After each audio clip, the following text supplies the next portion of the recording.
आज आपण पाहतोय की आमच्या स्वातंत्र्य लढ्यामध्ये जे आदिवासी नायक आहेत, आमच्या इतिहासामध्ये ज्या काही आदिवासी विभूती आहेत, त्यांचं जे योगदान आहे हे अनन्यसाधारण अशा प्रकारचं योगदान आहे. दुर्दैवाने आमच्या इतिहासाने या सर्वच नायक नायिकांवर मोठा अन्याय केला आणि कधीच त्यांचा इतिहास आमच्यापर्यंत पोहोचू दिला नाही.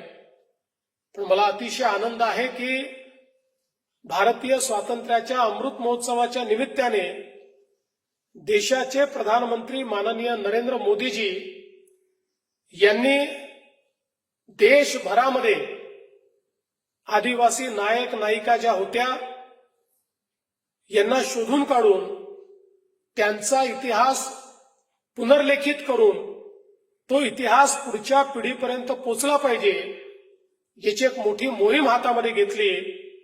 आणि त्यातून लक्षात आलं की आमच्या स्वातंत्र्याकरता जी काही बलिदानं झाली त्यापूर्वीही आक्रमकांच्या विरुद्ध लढणारे जे काही आमचे नायक होते, नायिका होत्या, या सगळ्यांचा इतका स्वर्णिम इतिहास आज आपल्या समोर आला. आणि त्यातून ही जी एक समृद्ध संस्कृती आहे त्या संस्कृतीचं क्षात्र तेज हे देखील आपल्याला पाहायला मिळालं.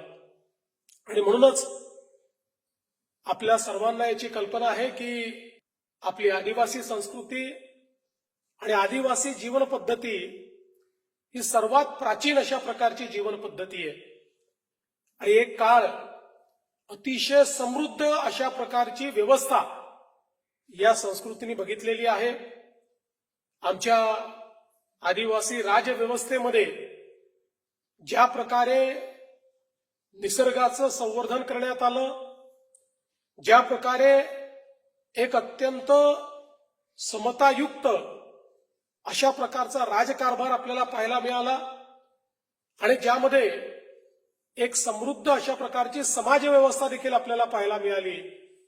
कदाचित काळाच्या ओघामध्ये त्याच्यामध्ये काही कमतरता आली, काही अन्याय झाले, त्यातनं एक प्रकारे आक्रमण झाली, पण तरी देखील आजही ही समृद्ध संस्कृती त्या ठिकाणी जिवंत आहे. आणि अनेक लोक या संस्कृतीचा जो काही रथ आहे तो रथ ओढण्याचं कार्य अविरतपणे करतायत. आणि म्हणून आमची ही जबाबदारी आहे, राज्य म्हणून, देश म्हणून, सरकार म्हणून, समाज म्हणून, की या समृद्ध संस्कृतीला पुनरुज्जीवित केलं पाहिजे, तिचं संवर्धन केलं पाहिजे. आणि याच दृष्टीने देशामध्ये आणि राज्यामध्ये अनेक कार्यक्रम आपण हातामध्ये घेतले.